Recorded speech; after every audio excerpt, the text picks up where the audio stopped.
En esta hora, mi hermano, continuaremos con nuestra serie de sermones sobre el libro de Nahum. Hoy estamos en el capítulo 1, versículos 2 al 7, así que le invito a que vaya buscando el libro de Nahum y nos acompañe ahí al pasaje. Recuerde que esta serie de sermones en el libro, a través de este libro, está titulada Un refugio seguro. Y de hecho, nosotros vamos a ver en el pasaje de hoy por qué la serie completa del libro se titula así: Un refugio seguro. Dice la palabra del Señor, le invito a que me acompañe, aquel que pueda estar de pie, en Nahum capítulo 1. Y vamos a leer desde el verso 1, aunque ya lo vimos la semana pasada, para darle contexto. Nahum capítulo 1, versículos 1 al 7. El tema de nuestro sermón en esta mañana es un Dios incomparable.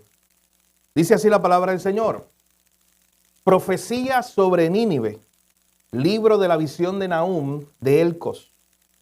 Jehová es Dios celoso y vengador. Jehová es vengador y lleno de indignación. Se venga de sus adversarios y guarda enojo para sus enemigos. Jehová es tardo para la ira y grande en poder, y no tendrá por inocente al culpable. Jehová marcha en la tempestad y el torbellino, y las nubes son el polvo de sus pies. Él amenaza al mar y lo hace secar, y agosta todos los ríos. Basán fue destruido y el Carmelo, y la flor del Líbano fue destruida. Los montes tiemblan delante de él, y los callados se derriten.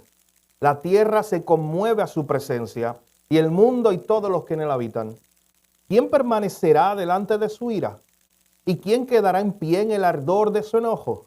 Su ira se derrama como fuego, y por él se hienden las peñas.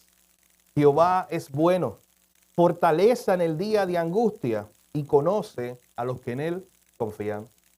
Padre, gracias por tu palabra, Señor. Gracias por la reunión de los santos, la reunión de tu iglesia, donde hoy nos permites una vez más recordar tus atributos, tu poder. Oh Señor, en cada cántico recordamos un atributo tuyo, lo grande que eres, lo poderoso que eres, lo bueno que eres. En este pasaje que tenemos delante vemos un despliegue de tu gloria, Señor, de tu poder, de tus atributos. Tú eres el Dios incomparable, Señor. No hay alguien como tú.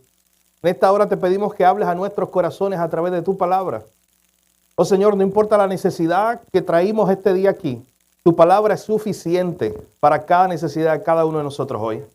En el nombre de Jesús oramos y te lo pedimos todo. Amén. Como les decía, mis hermanos, el tema para hoy es un Dios incomparable.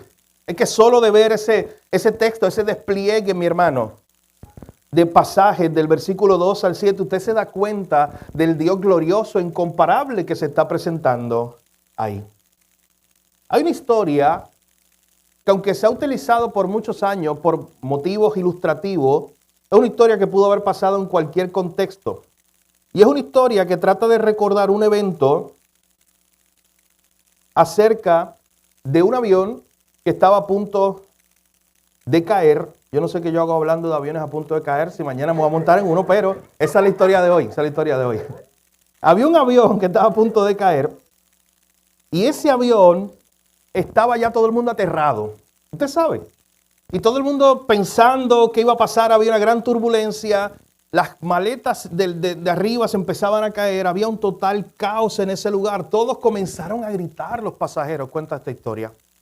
De hecho, al punto que algunos que eran creyentes comenzaron a orar, porque lo que esperaban era que el avión cayera en cualquier momento. La situación era tan difícil y tan incómoda que incluso todos los personajes o los empleados, que estaban allí, tuvieron que tomar asiento, tuvieron que prepararse, ajustarse en cinturón y prepararse para un impacto. Y en medio de ese caos, una azafata notó que había un niño sentado tranquilamente dibujando en un cuaderno, completamente relajado. No parecía nervioso, no estaba asustado, como que no le importaba que el avión estaba girando, al parecer, sin control alguno. La historia sigue contando que por fin lograron salir de esa turbulencia y cuando bajó la intensidad, la azafata, muy curiosa, se acercó al niño y le dijo: oye, tú no tenías miedo. Había muchos adultos incluso aquí que estaban asustados. El niño levantó la vista, sonrió y respondió con toda naturalidad, no, yo no tengo miedo, mi papá es el piloto. Mi papá es el que está ahí, al control de todo. Y esta historia nos ayuda a ver por un momento lo que estaba pasando en el pueblo de Israel en esa época. Había caos, no sabía el pueblo de Israel si iban a ser destruidos por la gran nación de Asiria. Era un poder que nadie podía contener. Era un poder que ningún ejército podía derrotar. Y sin embargo, Dios levanta al profeta Nahum para darle un mensaje de consuelo a este pueblo. Para decirle como este niño que tuvieran esa paz, esa tranquilidad, que si el Dios de ellos era el que estaba a cargo, ellos podían descansar, ellos podían tener paz porque Dios haría algo. Dios derrotaría a la nación que parecía invencible. Hermano, cualquiera se hubiera reído de Nahum, este profeta, cuando él un día se levantó a decir, yo tengo un mensaje. ¿Recuerdan el domingo pasado que hablábamos de esa visión que Dios le dio a Nahum? Cuando Nahum se levantó a decir, yo tengo un mensaje, un día Dios va a destruir a Nínive. Podemos imaginar a la gente burlándose de él, porque era inconcebible que Nínive, la gran ciudad amurallada, pudiera algún día ser destruida. Y sabes que hoy, si usted va al lugar, eso queda en la moderna Irak. Si usted va al lugar, eso está destruido y las ruinas están allí. O sea, sí se cumplió. La gran Nínive cayó. Dios cumplió su profecía a través de Nahum. Dios le dio una visión a Nahum, como veíamos el pasado domingo. Dios levantó profetas como Nahum para decirle al pueblo, oye, tranquilo, que no importa qué nación esté gobernando el mundo, por encima del mundo hay alguien más grande gobernando. Y soy yo. Así que ese fue el mensaje que Dios le quería llevar a este pueblo. Y usted se va a dar cuenta conmigo mientras vayamos a estudiar este libro, un libro muy corto, como usted ya vio, se va a dar cuenta que esto es como un mensaje para el pueblo de Israel, para que tenga paz, tenga consuelo. De hecho, el nombre Nahum significa eso, consuelo. Para que el pueblo tenga consuelo en medio de esas situaciones difíciles que estaban pasando. Y la mayoría del mensaje, ¿sabes qué va a ser? Literalmente el juicio que Dios le iba a enviar a Nínive y cómo iba a ser destruida. Esto lo veremos los próximos domingos. Pero hoy nos detenemos a ver los versículos 2 al 7.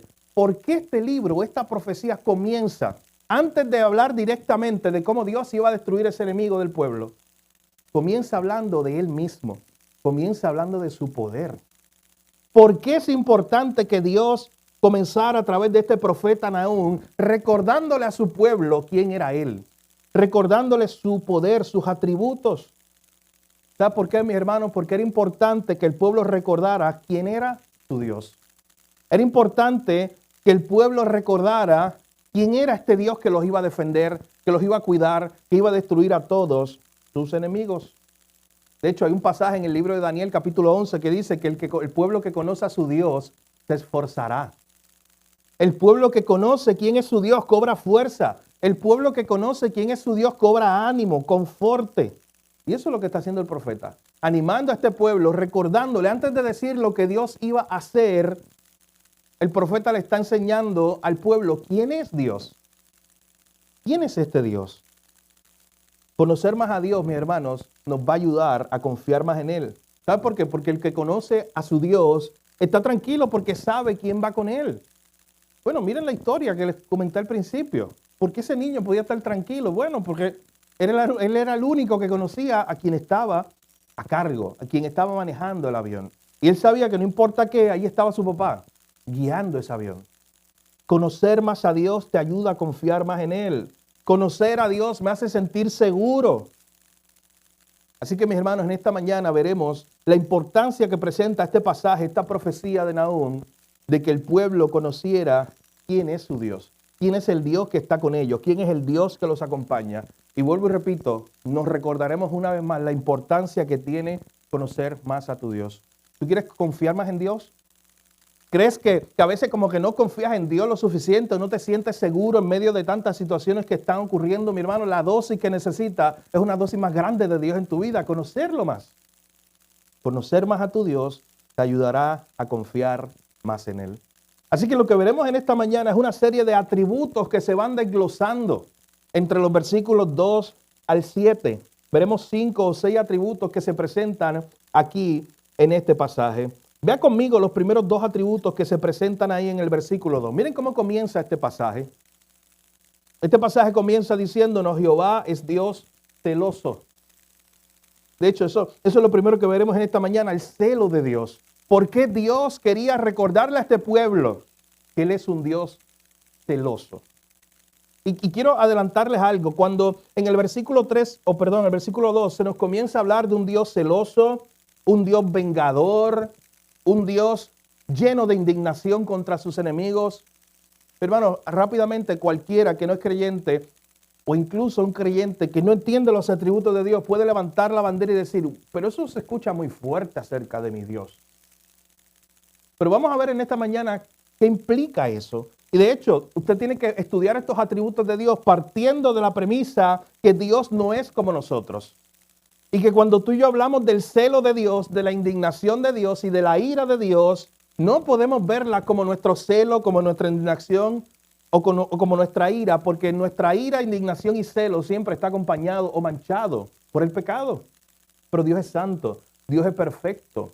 Así que eso implica que la ira es santa, que su celo es santo y que su indignación contra sus enemigos y contra el pecado siempre es una indignación santa. Así que cuando vea ese versículo 2 no se sorprenda, mi hermano. Yo sé que a algunos le tomó por sorpresa cuando dijimos que íbamos a predicar Nahum y yo los invité a leer el libro y de momento comenzaron a leer Jehová Dios celoso y vengador y pensaron de qué vamos a hablar allí. Pero piense por un momento. Dios quiere mostrarle a su pueblo quién es Él con todos sus atributos. Y mi hermano, y esto lo estuvimos hablando aquí en las clases de los miércoles. Escucha bien, Dios no está separado en sus atributos. Dios no es 10% ira y 10% justicia y 80% amor. No, mi hermano. Dios no es como nosotros. De hecho, usted y yo cantamos hace unos minutos que Él es más grande de lo que nosotros podemos incluso imaginar o concebir. Así que cuando hablamos de Dios, no podemos dividir a Dios en pedacitos. Cuando hablamos de Dios, todos sus atributos, de una forma que tú y yo no entendemos, participan de la misma manera en lo que es Él. Así que veremos aquí esta lista, este desglose de los atributos de Dios. Y noten el primero, en el verso 2. Nahum comienza diciendo, recuerden Jehová, su Dios, el Dios que los va a defender, el Dios que va a luchar por ustedes contra los enemigos, contra los de Nínive. Jehová es un Dios celoso. Hay un comentarista bíblico que dice que este atributo del celo de Dios se emplea con frecuencia para aludir al celo que consume a Dios por su pueblo. Mi hermano, ¿sabes que la primera vez que vemos esto así tan explícito tal vez es en el contexto de cuando Dios le da los mandamientos al pueblo? Allá en Éxodo 20, versículo 5, parte de los mandamientos que Dios le da, de los 10 mandamientos que Dios le da al pueblo de Israel, uno de ellos decía, no te inclinarás a ellas, a imágenes, ni las honrarás, porque yo, Jehová tu Dios, soy fuerte y celoso. ¿Qué implica esto de que Dios es celoso? De hecho, en Éxodo capítulo 34, versículos 13 y 14, Dios también le había dicho al pueblo, ustedes van a entrar a la tierra que yo les prometo. Allí hay muchos dioses diferentes, pero ustedes no se van a inclinar a ellos. Ustedes van a derribar sus altares, ustedes van a quebrar todas las estatuas de los falsos dioses, ustedes van a cortar las imágenes de Acera, que era una deidad de los cananeos. Verso 14, porque no te has de inclinar a ningún otro Dios. Pues Jehová, cuyo nombre es celoso, Dios celoso es. Noten ese doble énfasis al final. Dios quería dejarle saber una y otra vez al pueblo que Él, escucha bien, no comparte su gloria con nadie. Ese es el celo de Dios. Ese es el mismo celo que cuando Jesús habló con la iglesia de la Odisea en el Nuevo Testamento, le dijo, oye, ustedes tienen un problema. Ustedes creen que pueden compartir dos aguas. Ustedes creen que pueden ser amigos del mundo y amigos míos también. La respuesta de Jesús fue bien dura en ese contexto. Le dijo, los vomitaré de mi boca. Ustedes no son frío ni caliente. Hermanos, Dios no comparte su gloria con nadie. ¿Y usted sabe por qué Dios no comparte su gloria con nadie? Porque nada ni nadie merece la gloria que Él merece Él. Dios no comparte su gloria con nadie porque nada es tan grande o tan hermoso como Él. Y Él lo sabe. Y por eso Él es celoso de su nombre. Él es celoso de su gloria. Y Él no quiere que tú le estés dando el reconocimiento, la honra a otra cosa que al final no la tiene o no la merece.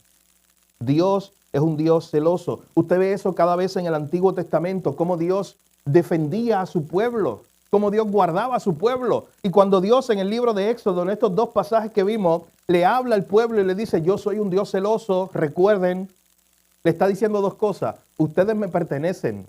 Y si ustedes me pertenecen, son mi pueblo, son mi posesión. Yo los cuido, yo los amo. Esto es un celo, mi hermano, no como el celo nuestro pecaminoso. Es un celo de amor, es un celo de misericordia incluso. Es un celo que le está diciendo, ustedes honrenme a mí y glorifíquenme a mí, porque no hay nada allá afuera que les dé lo que yo le doy. La gracia, la misericordia, el poder. No hay nadie que sea como yo. Eso está diciendo Dios. No es un Dios celoso.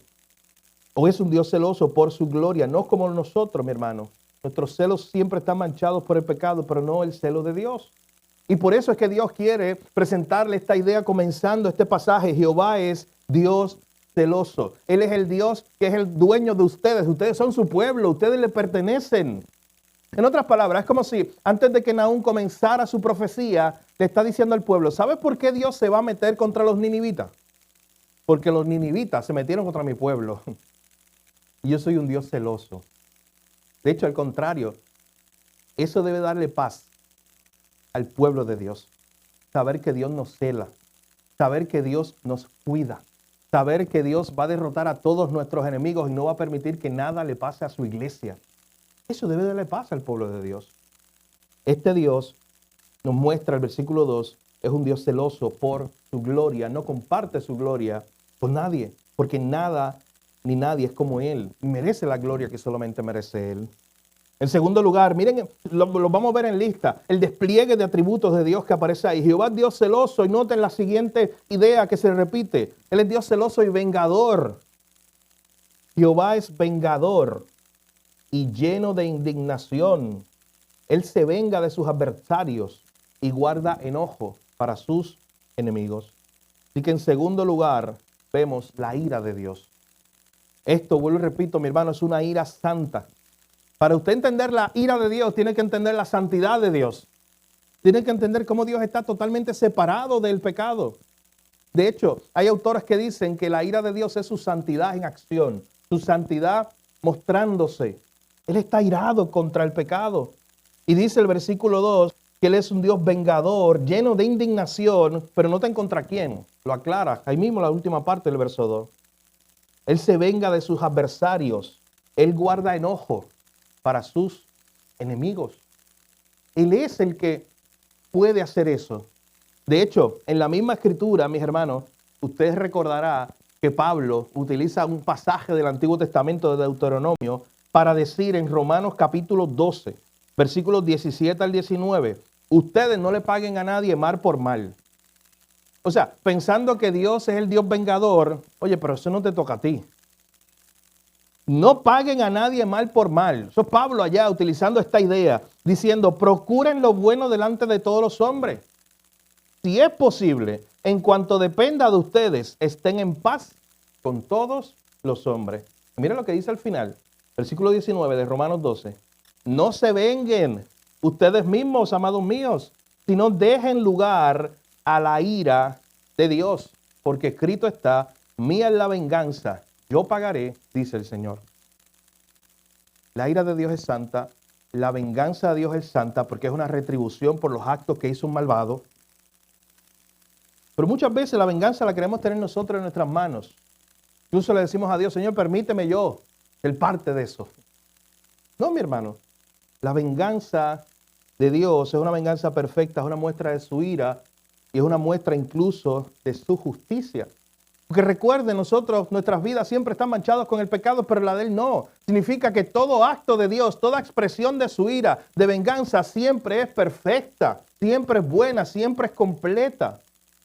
Dios es un Dios justo. Así que noten cómo comienza Nahum a recordarle a este pueblo quién es su Dios. Él es el Dios celoso, así que por eso Él se va a meter contra los ninivitas. Porque los ninivitas son una amenaza para ustedes. Y ustedes son mi pueblo. Y por eso los voy a defender. Él es el Dios vengador. O sea, Él es el Dios que estos enemigos que se creen que pueden burlarse de Dios y no va a pasar nada, no, Él es el Dios que un día traerá su justicia. La venganza de Dios siempre está atada con su justicia. En otras palabras, Dios le está diciendo, ¿sabes qué? Un día Dios va a hacer justicia. Ese pueblo parece que hace y deshace y nada ni nadie les hace nada. ¿Usted ha leído el Salmo 73? Es un salmo donde el salmista está pensando, está analizando la vida y de momento dice, ¿sabes qué? Mira los malvados. Como que ellos hacen todo lo que quiere su corazón y no les pasa nada. ¿Usted no ha pensado de eso alguna vez? Esa idea de que los malos como que siguen prosperando. Lea el Salmo 73. En el Salmo 73 ahí el salmista habla precisamente de ese sentir de cuando usted ve a alguien malvado y que al parecer sigue prosperando y todo le sale bien. Pero ahí también muestra, mi hermano, el lugar que le corresponderá dentro del castigo de Dios un día. La justicia de Dios llegará, mi hermano. Aunque no llegue aquí en la tierra, aunque no llegue a la manera que usted piensa que debe llegar, aunque no llegue al tiempo que usted piensa que llegue. Mi hermano, Dios es un Dios justo. No se le escapa ninguna. De hecho, en el verso 2, yo le invito a que guarde esta en algún lado de su mente para la conclusión. Esta idea del verso 2. Él guarda enojo para sus enemigos. Ahorita se va a dar cuenta por qué. Esto es tan importante cuando lo conectemos con el Evangelio. Él guarda enojo para sus enemigos. La ira de Dios se muestra contra todos aquellos que hacen el mal, que se levantan una y otra vez en rebelión contra Dios. Hermano, no pensemos que Dios le muestra su ira a seres inofensivos. No pensemos que Dios le muestra su ira, su justicia, su venganza a seres que son perfectos y que no han hecho nada y bendito. ¿Por qué Dios le hace eso? No, mi hermano. La Biblia muestra que el hombre constantemente está en rebelión en contra de Dios. Y que como está en contra de Dios, está en contra de su prójimo. Y todo el tiempo está perdido. Y todo el tiempo está haciendo daño a él mismo y a otro. Todo el tiempo está pecando, todo el tiempo está rebelándose contra Dios.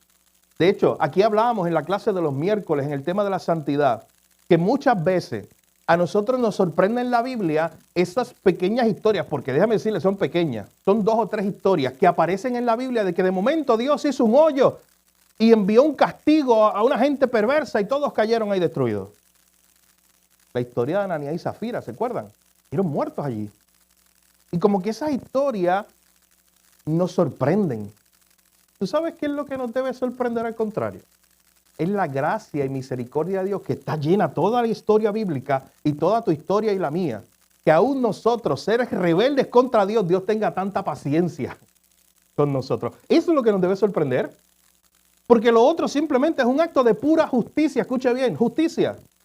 Un Dios justo que está castigando, Él es santo, a aquellos que se han rebelado contra Él. Al contrario, lo que nos debe sorprender es su pura misericordia, su pura gracia, como veremos más adelante.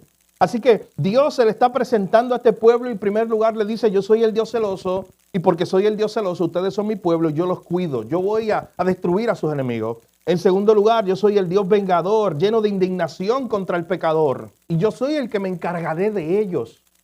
Una y otra vez es como si Dios le estuviera diciendo, ustedes, de hecho Dios se lo dice en un momento dado, yo pelearé por vosotros y ustedes estarán tranquilos. Así se lo dice el Señor al pueblo de Israel en un momento. Yo pelearé por ustedes y ustedes estarán tranquilos.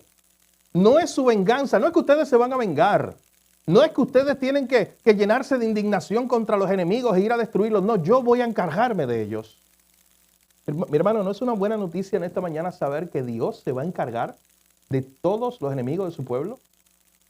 De todos los enemigos que hoy hacen injusticia, que se levantan atacando a la iglesia, que se levantan atacando al Señor o creyendo que pueden atacar al Señor. Dios se encargará de ellos. Pero noten conmigo que este desglose de poder continúa. Ahí mismo en el versículo 3, luego de decirnos que Jehová está lleno de celo, de venganza contra los enemigos, noten que el versículo 3, la primera parte nos dice algo importante. Jehová es tardo para la ira. ¿Ustedes ven el desglose del poder de Dios cómo se va manifestando? Y gloria a Dios por eso, que este Dios que está lleno de indignación contra los enemigos, que es Dios celoso y vengador, es un Dios que es tardo para la ira. En otras palabras, ¿sabes qué está diciendo ese texto? Que Él está lleno de paciencia. De hecho, este atributo número 3, recuerden que hemos visto el celo de Dios, la ira de Dios, y en este momento estamos viendo, y le puse doble título, la paciencia y misericordia de Dios. Porque eso es lo que implica esa línea del verso 3 que dice que Jehová es tardo para la ira. O sea, Él muestra su ira, Él muestra su indignación, pero es un Dios lleno de paciencia. Oh, mi hermano, la historia bíblica está llena de eso. ¿Usted recuerda escena tras escena de la Biblia? ¿No viene a su mente en el Antiguo Testamento? Yo puedo hacer una pregunta libre aquí en un contexto y sé que la mayoría tendrá historias diferentes de decir, sí, yo recuerdo a Jacob, cómo Dios tuvo paciencia con Jacob y no lo eliminó de una. Yo recuerdo a Adán, yo recuerdo a tal personaje, Dios tuvo paciencia, fue tardo para la ira. Oye, pero ¿sabes cuál viene a mi mente? Abraham. ¿Usted recuerda a Abraham cuando quiso lidiar con Dios y decirle, Dios, vamos a hablar? Mira, vamos a ver si tú dices que tú vas a destruir Sodoma y Gomorra, pero es que si allí hubieran 50 personas que fueran buenas y justas, tú no harías nada, ¿verdad? Porque tú eres un Dios justo. Y Dios le dice, no, tranquilo. Si allí hay 50 personas justas y buenas, la ira de Dios no se va a derramar contra ese lugar. Y luego sigue Abraham hablando, perdón Dios. Él sabe delante de quién está. Y ese pasaje nos muestra, mi hermano, la paciencia de Dios. El que Dios es tardo para la ira, como dice el versículo 3. Porque de momento Abraham sigue bajando y él sabe que no hay 50 justos. Es una población de cientos y cientos, probablemente miles de personas. Noten que él incluso empezó con un estándar reservado, bajito. Sabiendo o pensando, oye, entre miles de personas, por lo menos 50 tienen que haber allí. Bueno. Y de momento Abraham va bajando el estándar y dice, mire, ¿y si hay 20? ¿O si hay 30? ¿Y si hay 20? Oye, ¿y si hay 10? Y Dios se lo dice claramente. Oye, si allí hay 10 justos, no, la ira de Dios no va a caer allí. Y usted ve la paciencia de Dios desarrollándose. Usted pasa la página en ese capítulo de Génesis y la otra escena es fuego lloviendo del cielo, ¿sabe? ¿Por qué? Porque eso era una rebelión total lo que había en ese pueblo de Sodoma y Gomorra. No había justo ni uno. Pero ahí estaba la paciencia de Dios. ¿Quién es Abraham para hablar o cuestionarle a Dios? Nadie. Pero Dios es paciente. Hermano, yo estoy seguro que usted puede ver o recordar en el Antiguo Testamento todas estas historias y en el Nuevo también. Dios tuvo paciencia con Pablo. Dios tuvo paciencia con Pedro. ¿Recuerdan a Pedro? ¿Qué mucha paciencia Dios tuvo que tener con Pedro? Pero ¿sabes qué? Yo quiero que usted sepa algo. No importa el personaje que venga a su mente hoy, la persona que usted conoce a la cual Dios más le ha mostrado paciencia, ¿sabes quién es? Usted mismo. No hay nadie que usted pueda conocer que Dios le haya mostrado más paciencia que a usted. Lo digo de mí y usted lo puede decir de usted mismo. Usted lo sabe. La paciencia de Dios, el hecho de que Jehová es tardo para la ira. De hecho, piensen por un momento, vayamos un poco atrás en la historia. Recuerden que este libro se está escribiendo, esta historia de Nahum, se está escribiendo unos 150 años después de que Jonás haya ido a Nínive a predicar. Recuerden eso. ¿Sabes qué significa esto? Que el mismo pueblo de Nínive ya había experimentado la paciencia de Dios. Y el mismo pueblo de Nínive ya había experimentado esta idea de que Jehová es tardo para la ira. Oh, mi hermano, pero qué triste pensar que los hombres abusan de eso o piensan que pueden abusar de eso. De que Dios es tardo para la ira. Yo puedo seguir pecando. Usted sabe que había un emperador muy famoso en la historia, de seguro usted lo ha escuchado, se llama Constantino. A mí me encanta hablar de la clase de historia de la iglesia, porque hay un debate de si se convirtió o no y todo ese tipo de cosas. Pero piensen en esto. Hay un detalle histórico allí. Y dice que Constantino, un emperador del imperio, que fue el que legalizó la fe cristiana allá para el año 313 después de Cristo, en Roma, en todo el imperio. ¿Y sabes qué pasó con él? Se dice que él estuvo atrasando su bautismo hasta el final de sus días. Como que le decían, mira, Constantino, si tú te convertiste, pues vamos a bautizarte. Eso es bíblico, es el próximo paso. No, me bautizan después. ¿Usted sabe por qué?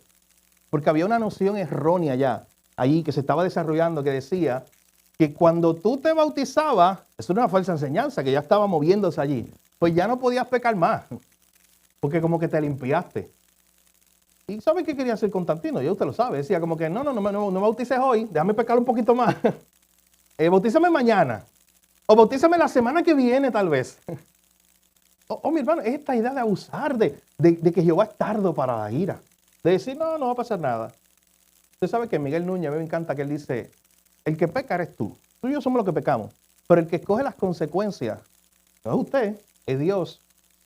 Y a veces usted piensa que puede pecar y pecar y pecar y pecar. Y pero no, tranquilo, no va a pasar nada porque no me cayó un rayo encima hoy.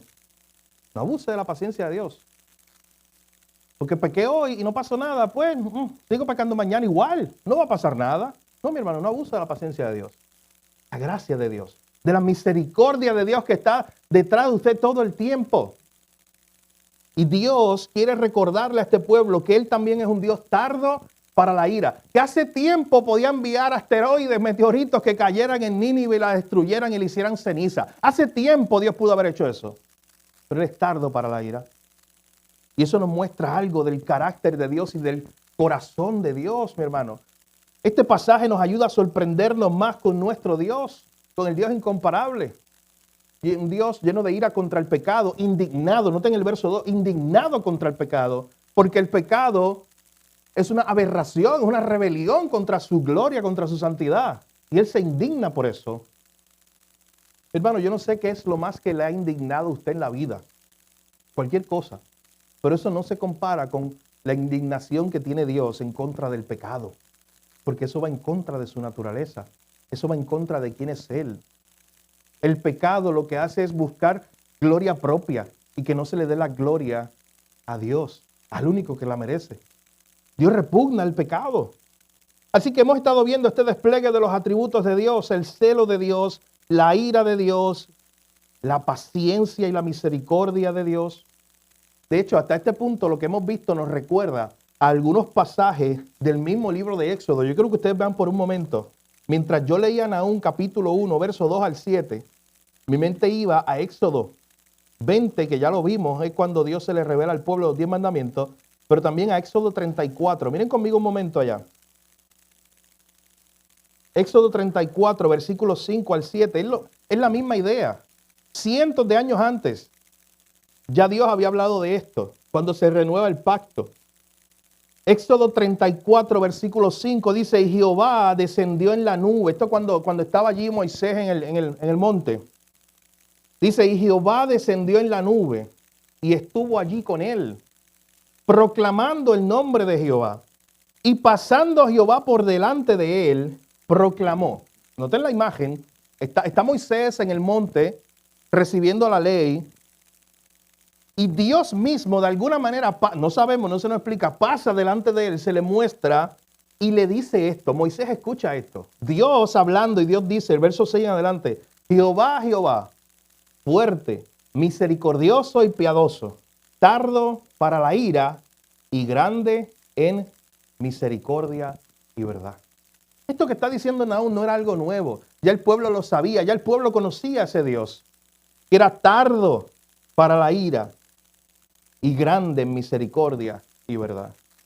Hermano, este mismo Dios que está indignado contra el pecado, el mismo Dios que es celoso por su gloria, el mismo Dios que derrama su ira como un acto de santidad y justicia y de venganza justa, es el mismo Dios que es bondadoso, es el mismo Dios que es misericordioso, es el mismo Dios que está lleno de paciencia para contigo. Es el mismo Dios que ha hecho que no hayamos nosotros sido consumidos en cualquier momento. Es el mismo Dios.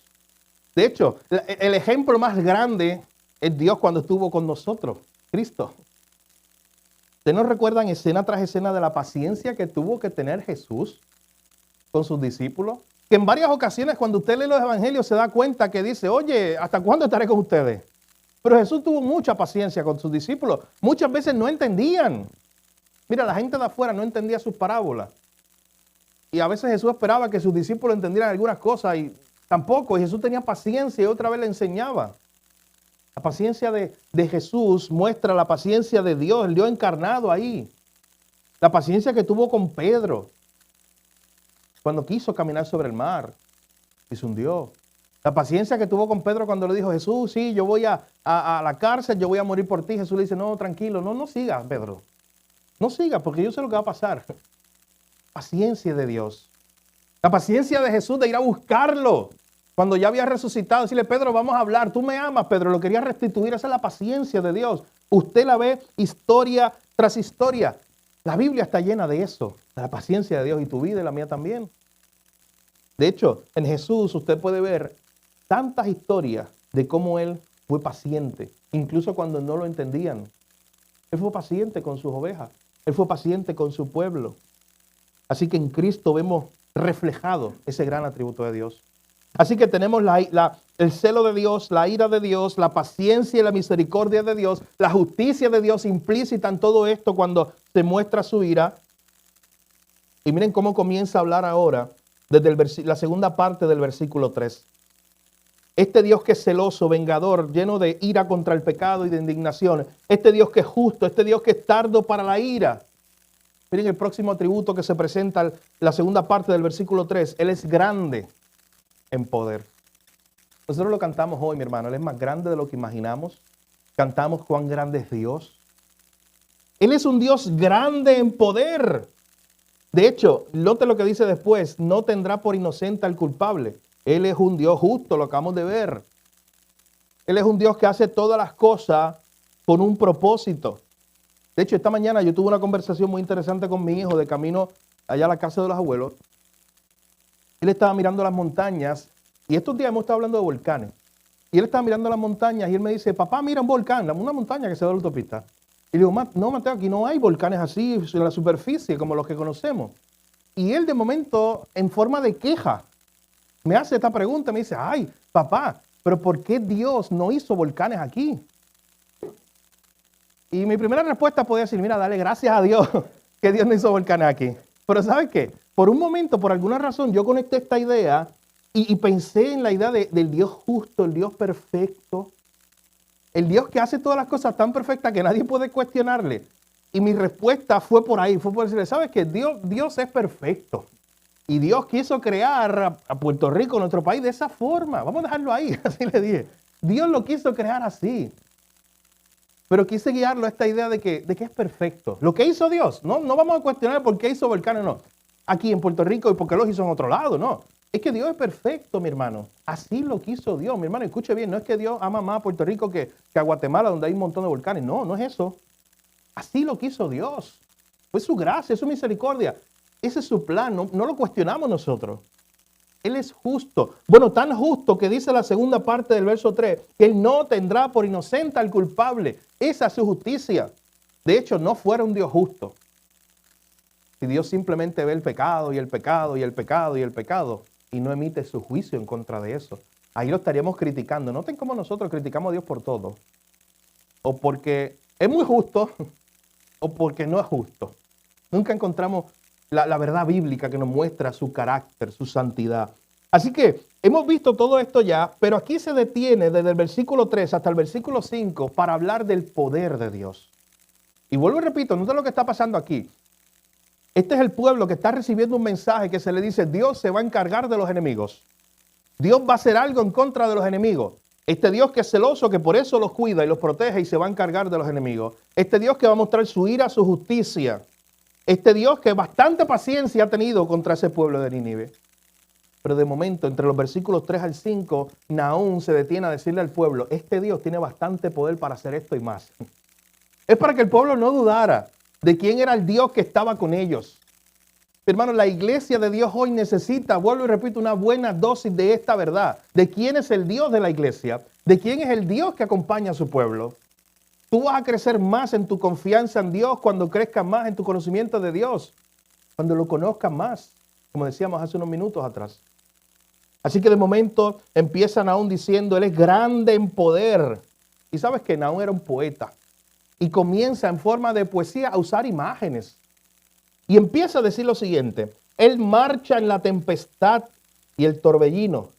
Las nubes son el polvo de sus pies. O sea, este Dios es tan poderoso que miren la imagen que Él está usando. Que Él marcha en medio de lo que es una tempestad, una tormenta, un huracán. Él puede estar allí tranquilo. ¿Usted sabe lo que es el avión que hace huracanes? Usted seguro lo ha visto. Ha visto que es un avión que su motor es muy poderoso. Bueno, tiene que ser tan poderoso que pueda meterse contra esos vientos. Ir y buscar y recoger información y salir. Y yo no sé si usted ha visto los videos. Yo vi los videos de los últimos grandes huracanes esta temporada.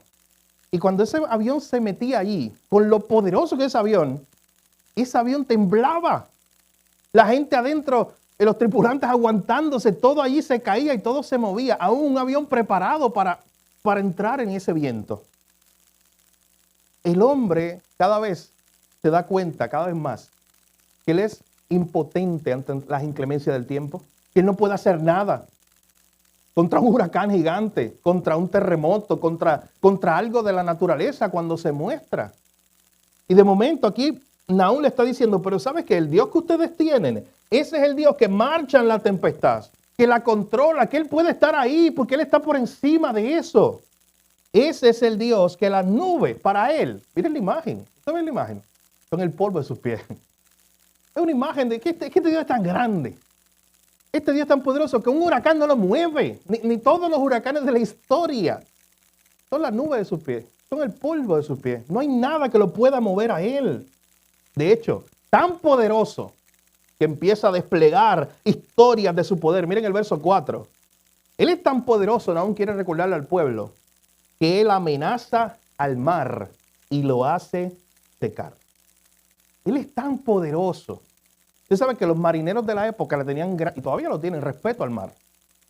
Pero en esa época donde no había instrumentos como hoy, le tenían mucho terror al mar y por eso habían tantas historias que si los calamares gigantes y los dragones y las sirenas, eran historias porque es que le tenían miedo al mar. No sabían qué iba a ocurrir allí. Y aquí de momento esta idea dice, no, lo que es una amenaza para nosotros, lo que parece una amenaza grande para el hombre, es al revés aquí. Dios amenaza al mar. Dios lo tiene tranquilito. De hecho, la misma Biblia dice, cuando está hablando de la sabiduría de Dios en la creación, que Dios le puso límite al mar. Que el mar, si Dios dijo hasta aquí, es el poder de Dios. De hecho, sé que algunas de sus mentes pudo haber venido esta imagen. Cristo, cuando de momento está allí en el bote, hay una gran tormenta. ¿Y qué hace Jesús? ¡Calla! Lo amenaza, calla, enmudece. Yo tengo autoridad sobre ti. De hecho, la gente estaba sorprendida, los discípulos, porque ¿quién es este? Y aún el mar le obedece. ¿Quién es este? Pero es que este no es un poder del hombre. ¿Quién es este? Este es el que amenaza al mar y lo hace secar y lo detiene. Este es el Dios tuyo, mi hermano. Es el Dios mío. Es el Dios todopoderoso. Y es el Dios de poder que se está mostrando en esta historia para que el pueblo sea fortalecido y sepa, mira, este Dios todopoderoso es el que está conmigo. El que amenaza el mar y se seca. Y sabes que ahí está implícito la historia del pueblo de Israel cuando el pueblo de Faraón estaba detrás. Y le tocó un momento a Moisés decir, oye, ¿qué vamos a hacer ahora? ¿Qué vamos a hacer ahora? Y Dios entonces le da esa instrucción de, mira, usa la vara y habla y el mar se va a abrir. Y el mar se abre. Y cuando el mar se abre, el pueblo pasa. Se secó la tierra. Y el pueblo pasa. Y a la orden de Dios, ¿sabes qué hace esa muralla de agua que había? Se cayó otra vez a la orden de Dios. Al momento en que este Dios quería, Él amenaza al mar, Él lo controla. De hecho, viene a mi mente que una ocasión leí un comentarista bíblico relacionado con la historia de Jesús calmando el mar, que decía, la naturaleza aún recuerda la voz de su creador. La naturaleza aún recuerda la voz de ese Dios todopoderoso. Y por eso la naturaleza obedece siempre. Cuando Dios ordena algo, la naturaleza tiene que obedecer, mi hermano. El ser humano, usted sabe los problemas que se ha metido con la naturaleza, tratando algo tan sencillo. Y digo tan sencillo desde la perspectiva humana. Yo no soy ingeniero ni nada relacionado con eso, ni sé de eso. Pero usted sabe que cuando intentan canalizar un río, levantan grandes murallas, viene el ejército, el cuerpo de ingenieros del ejército de los Estados Unidos, está la élite que hace esos trabajos. ¿Y sabes qué ha pasado? Que hacen eso. Viene una gran crecida y el río, escuche bien, se lo voy a decir en español boricua, el río hace lo que le da la gana. Y le pasa por el lado del muro, lo rompe. Y la gente piensa, pero ¿cómo pudo pasar esto? Es que el hombre no tiene ese poder. El hombre no tiene el poder de hacer eso. El hombre puede tratar de hacer ese tipo de estructuras que funcionen momentáneamente, pero al final eso fácilmente puede ser destruido por la naturaleza porque el hombre no tiene ese poder. Pero sabes que nuestro Dios sí tiene ese poder. Porque Él es un Dios poderoso que amenaza al mar y lo hace secar. Y luego dice que agosta todos los ríos. Es lo mismo, Él tiene el poder sobre todas las cosas. De hecho, también está la imagen de cuando el pueblo entró a la tierra prometida. Recuerden que tuvieron que cruzar el Jordán y pasó lo mismo. Este es el Dios que controla todas las cosas. El pueblo tenía que estar tranquilo. La segunda parte del verso 4 dice, Basán fue destruido, el Carmelo y la flor del Líbano fue destruida. ¿Y usted sabe qué son esas imágenes? Nahum está usando imagen tras imágenes. El Basán, el Carmelo y el Líbano eran o montes o vallados o lugares donde eran bien fructíferos. Donde el pueblo sabía que si, recuerden que esas tierras son bastante áridas, eran desiertos, esas tierras bíblicas. Pero ellos sabían que había montes bien fuertes o que había terrenos que eran terrenos de agricultura donde siempre los frutos se iban a dar. Y la imagen que está diciendo Nahum, mira, aún el Basán, el Carmelo, esos montes que parece que no se van a mover, esos terrenos que parecen bien bonitos que siempre dan fruto. Este Dios es tan poderoso que si Él quiere, Él destruye el monte Carmelo. Este Dios es tan poderoso que si Él quiere, esta tierra que tenía tantos frutos hoy, mañana se seca totalmente. Conéctelo con Cristo. De muchas maneras se conecta. ¿Recuerda cuando Cristo a una plantita que al parecer estaba bien bonita, pero no dio fruto? ¿Qué hizo? La secó. Es el poder de Él. ¿Se acuerdan de Jonás? Una plantita que Dios creó para que le diera sombra y al otro día Dios mismo hizo que se secara, que se muriera. Lo hizo Dios. Dios tiene ese poder. Este es el Dios que controla todas las cosas. De hecho, miren la imagen del versículo 5, mi hermano. Esta es una imagen que ya a este punto se tiene que hacer temblar más de lo que dice ahí que tiembla la tierra cuando Dios se le muestra. ¿Sabes por qué?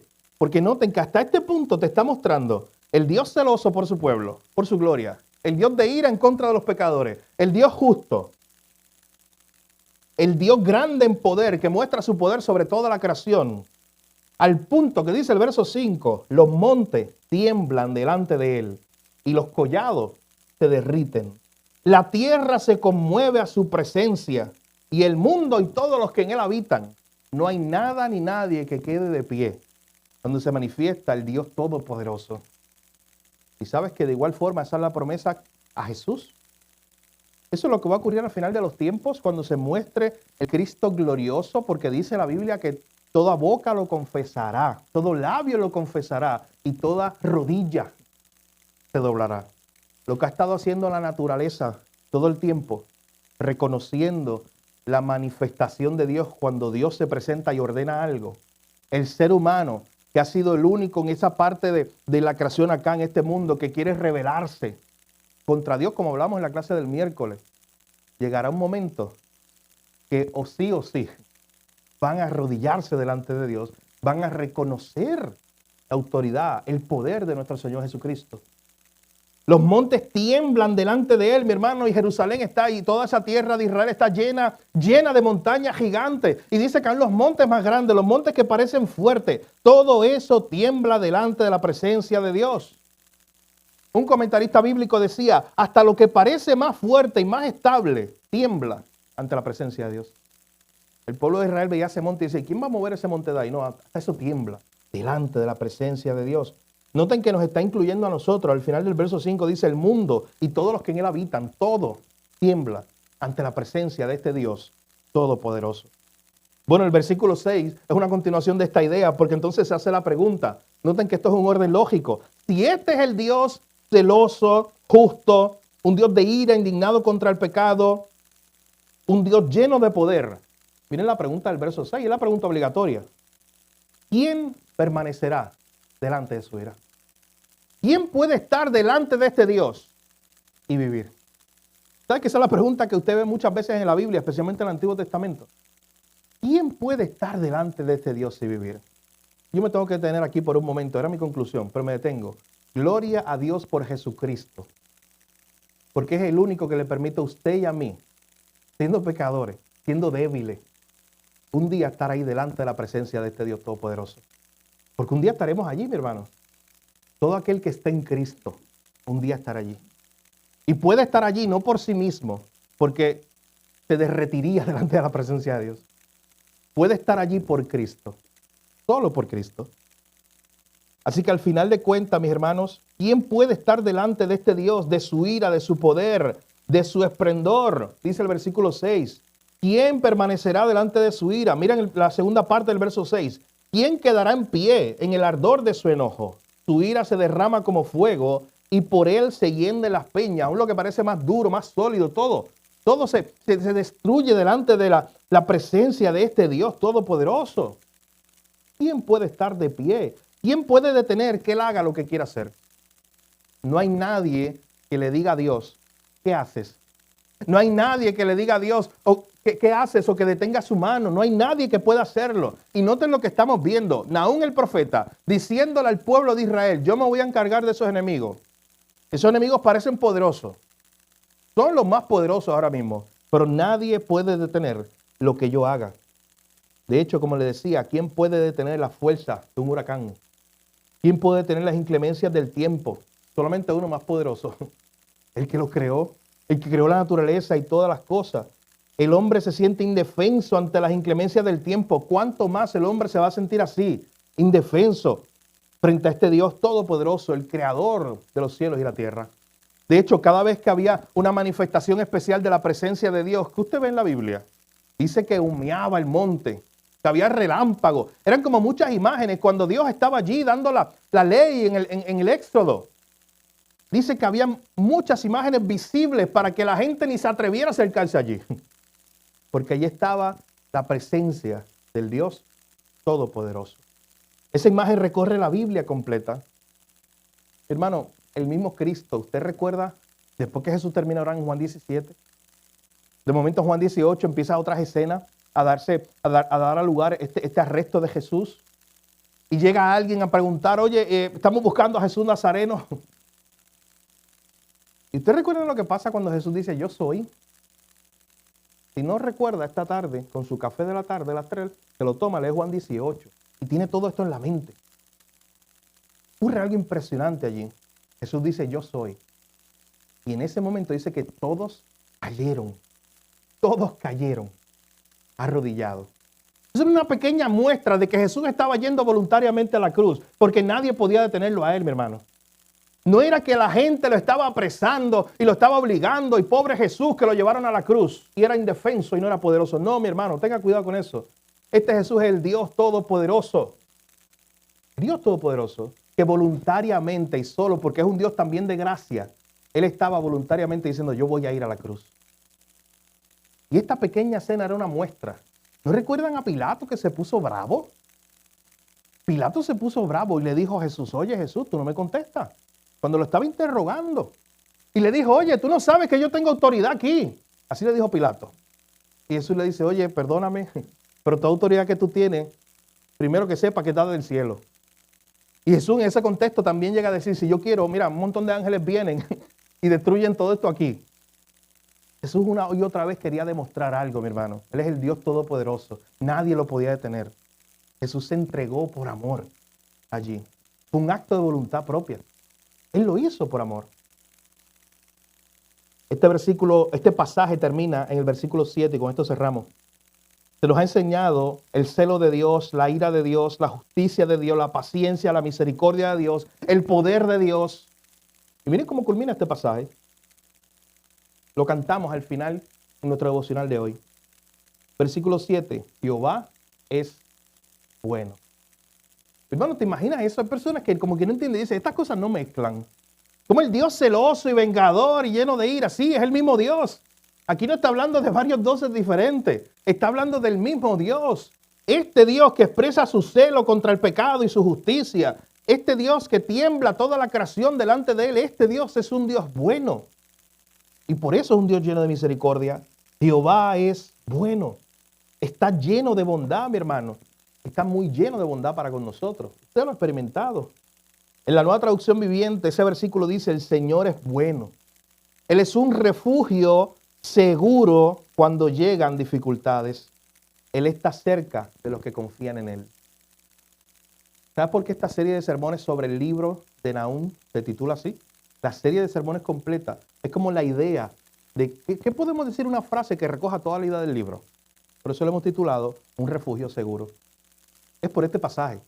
Porque Dios le está diciendo al pueblo, ¿sabes qué? Yo voy a hacer algo, yo voy a derrotar a los enemigos. Mira quién lo va a hacer. Soy yo, el Dios celoso, el Dios todopoderoso, el Dios bueno que lo está haciendo porque los ama. Y yo creo que ustedes sepan algo. Dios le está diciendo al pueblo, ustedes refúgiense en mí. Yo soy el único lugar seguro cuando vengan las dificultades.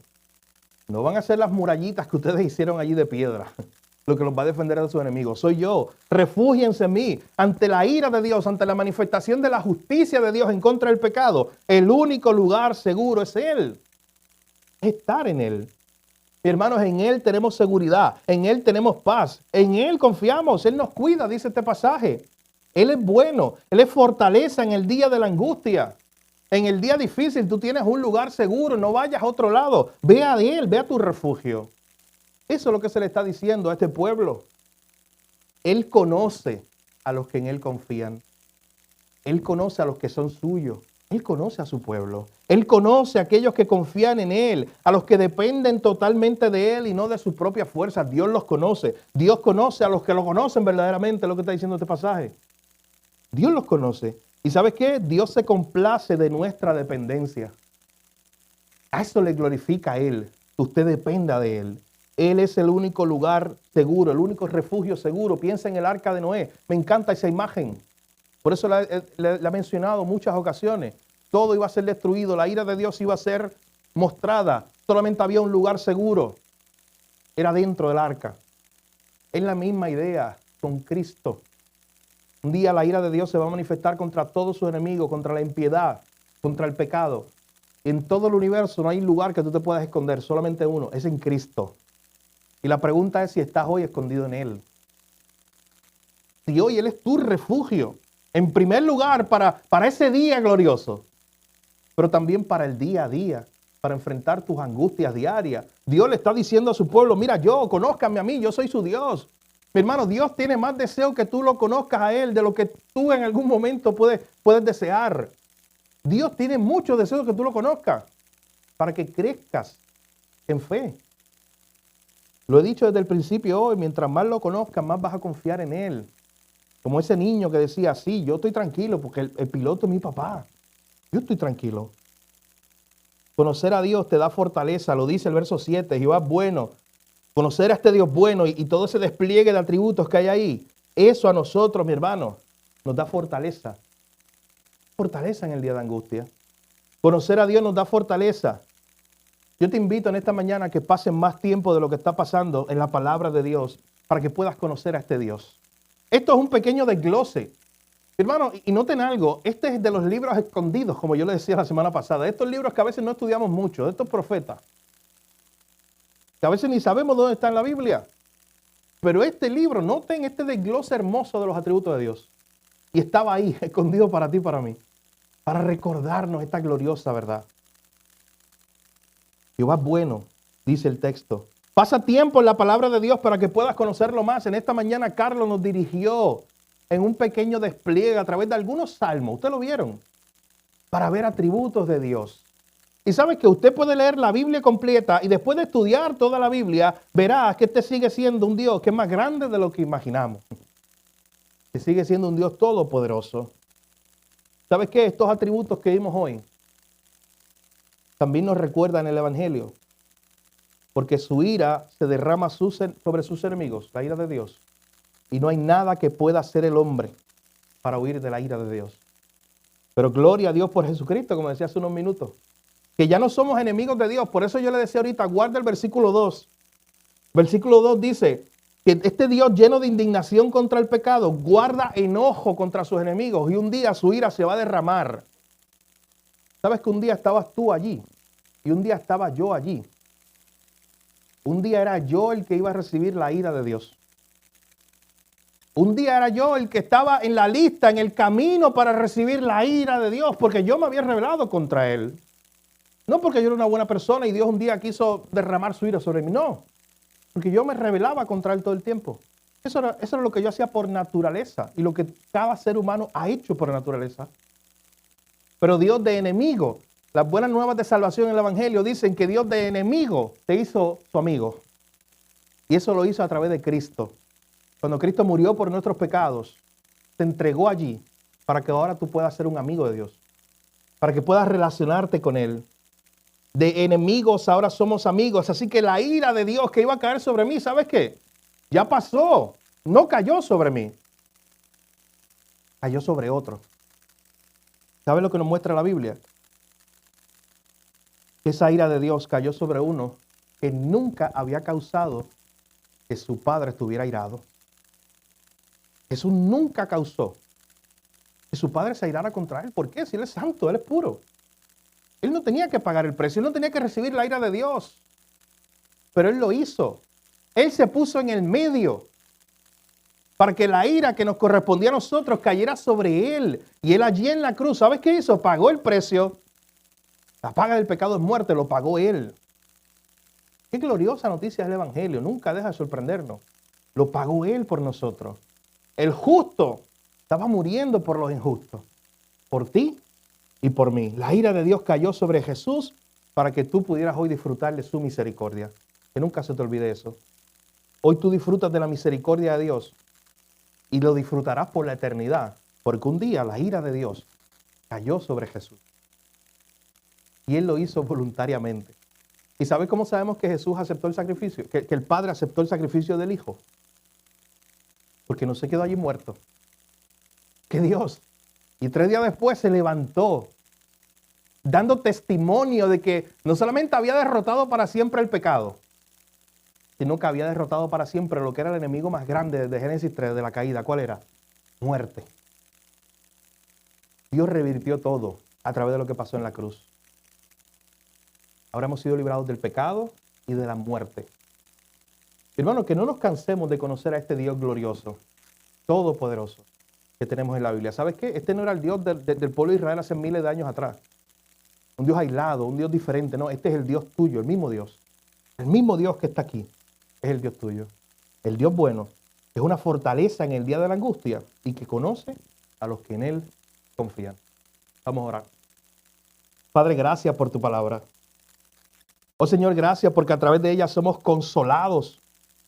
Somos animados, nuestra fe es animada. Gracias porque en este mensaje tú levantaste a este profeta Nahum para llevar un mensaje de consuelo, de ánimo al pueblo. El pueblo iba a ver cómo tú ibas a derrotar a sus enemigos.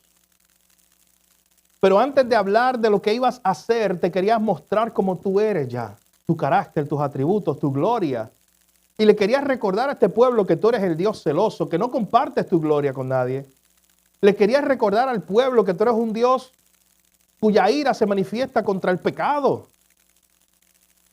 Que tú eres un Dios justo que no tiene por inocente al que es culpable.